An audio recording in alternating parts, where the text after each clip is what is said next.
This video is sponsored by Noragon, the commercial vehicle data experts. Visit noragon.com to learn more.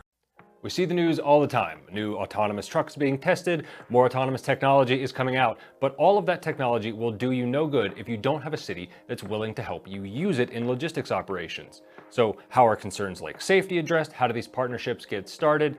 I'm Kevin Linger, managing editor and producer at Fleet Equipment, and today we're going to find out here on the Road.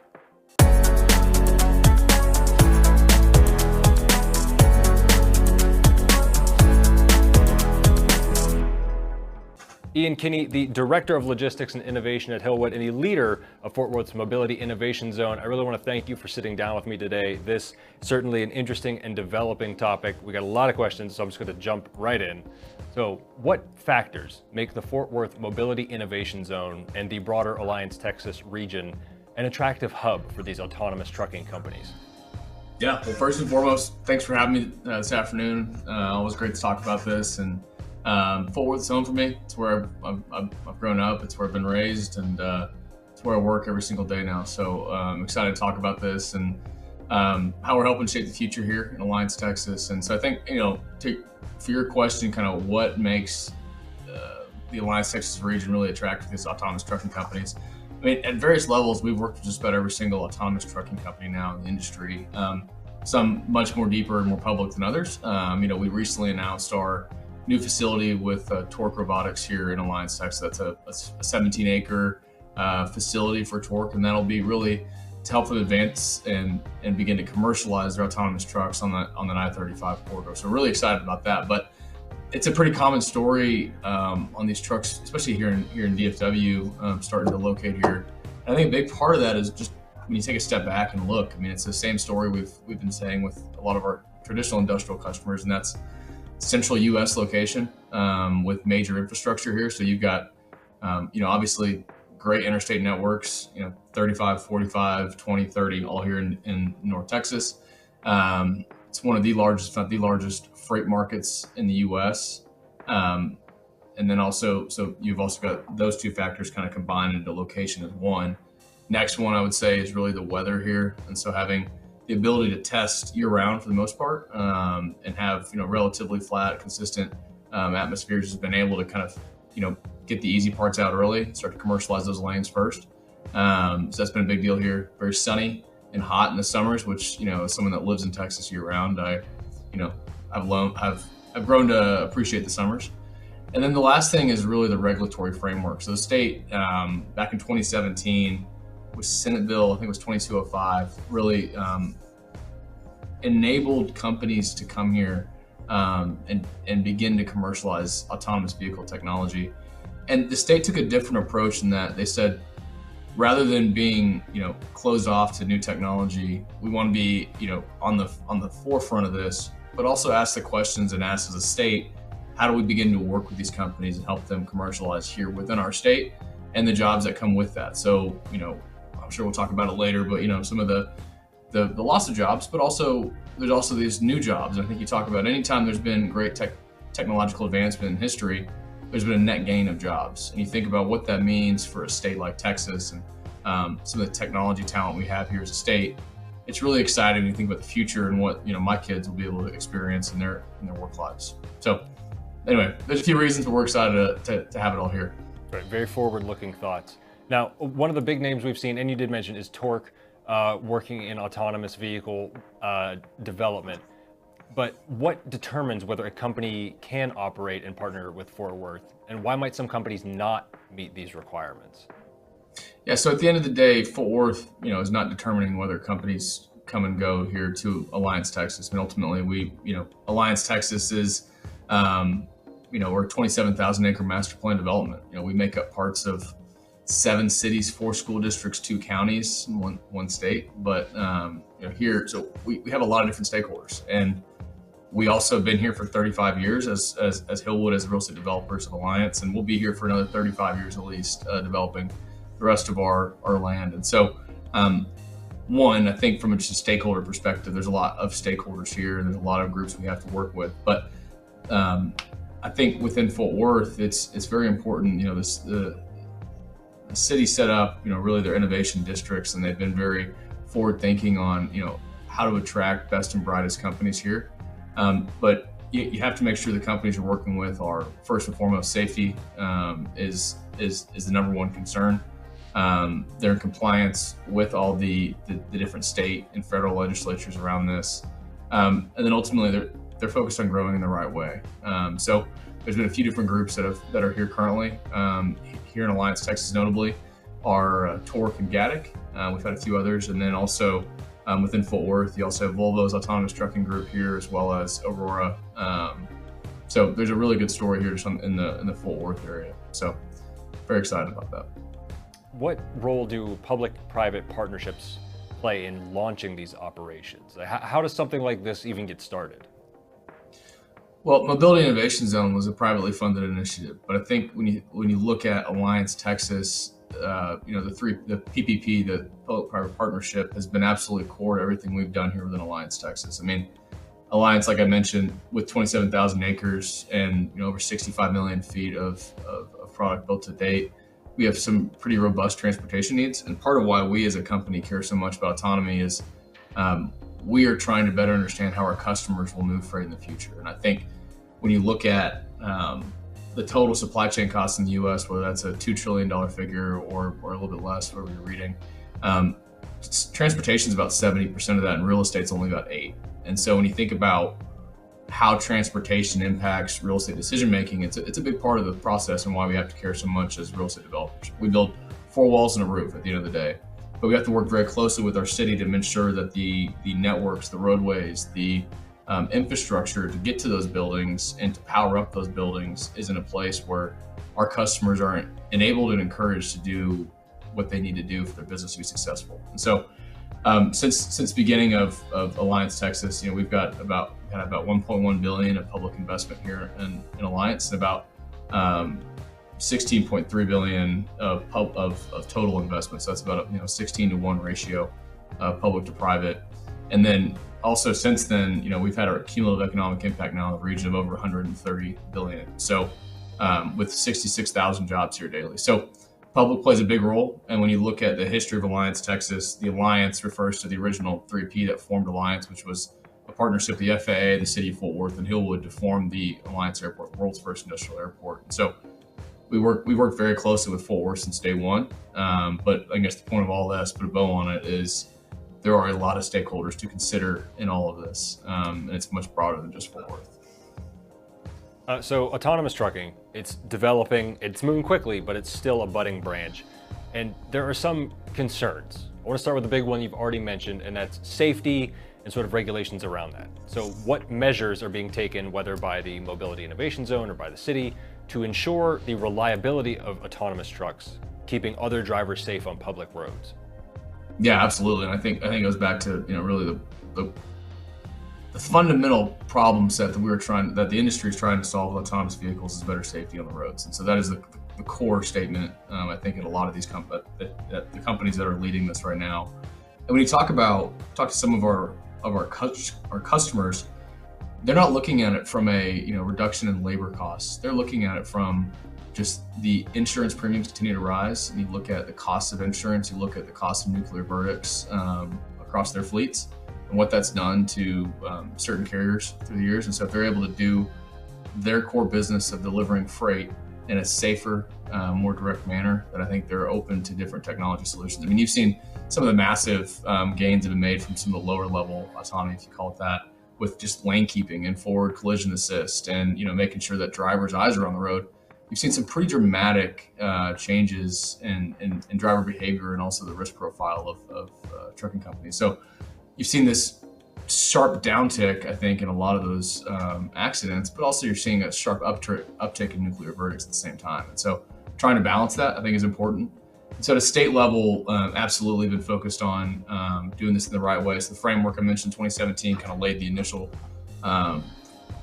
groundwork for autonomous trucking. That's Senate Bill 2205. And there's a new Senate bill actually going through the state that I think has support to go through in this session. And why that's important in this new Senate bill is that it actually will enable the state to limit bad actors. And so if they're not operating in a safe manner, so the ability to actually deal with that and take those trucks off of the roads. I think that's absolutely important, and have a certification process to these groups. So very excited about that.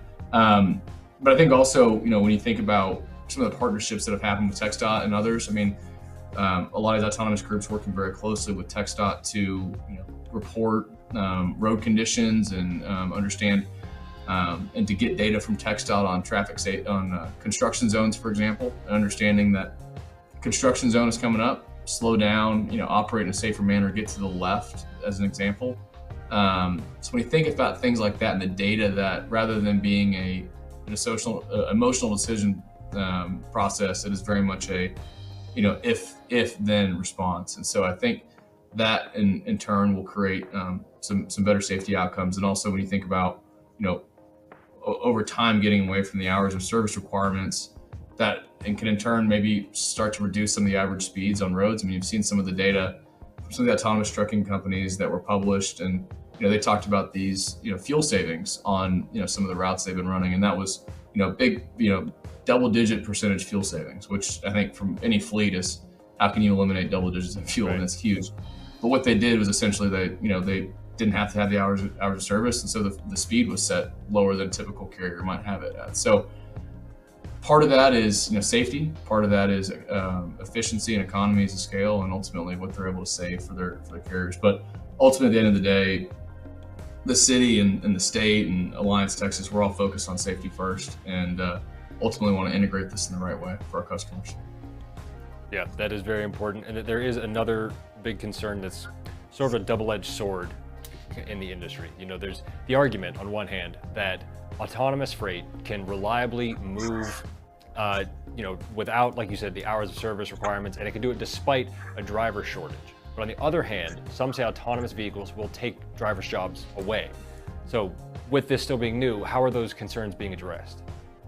Yeah, and I think, data can be interesting, I think, on that. I think there's probably some people that read and are familiar with your work, and they may have a little different opinion on the driver shortage and how bad it really is, how big it really is, depending on what you've seen through this freight recession and the number of new entrants into the market that have kind of stayed there. And so there's certainly that, but I think that's part of why the business case is based so much on safety. But also, as you get out of this freight recession, you start to get more to a more kind of healthy level of freight in the market and freight rates. I think you also get to a point where this autonomous trucking is not built at this stage to go on every single road hauling every single type of product.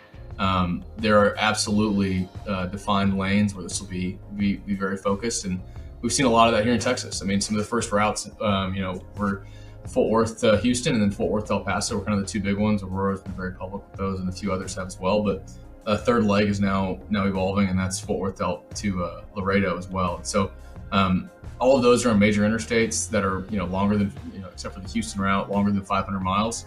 So you're achieving the hours of service. You're able to do that generally on kind of one tank of diesel, kind of round trip, and you're making it a much more fluid operation.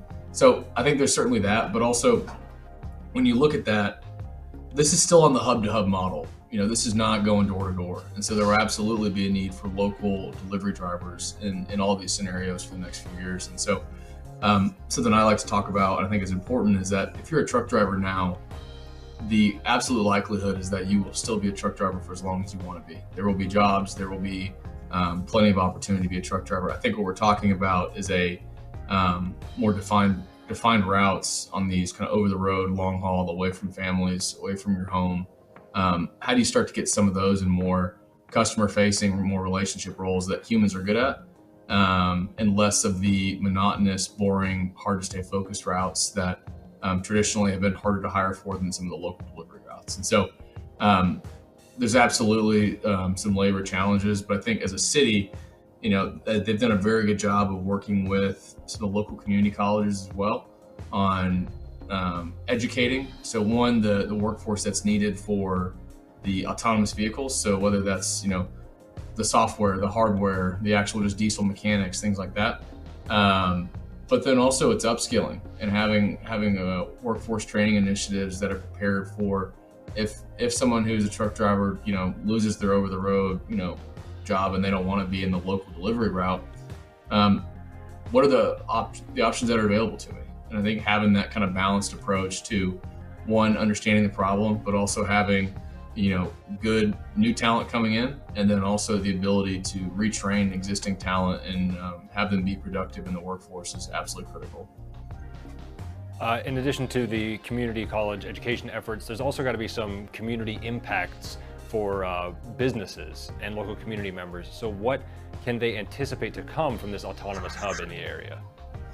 Yeah, so I think with all of these, I think it really changes, some of the, the ways you think about network planning and optimization of those. And so when you think about, traditionally warehouse destinations or the warehouse distributions across the U.S. where you choose to locate those has been based on the hours of service requirements. And you start to base it more on maybe, 1,200 mile, the diesel, a diesel tank capacity.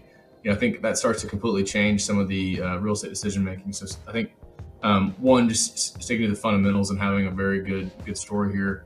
But I think also, there's some really good opportunities from a, ultimately maintenance perspective on these vehicles and ultimately keeping these vehicles on the road.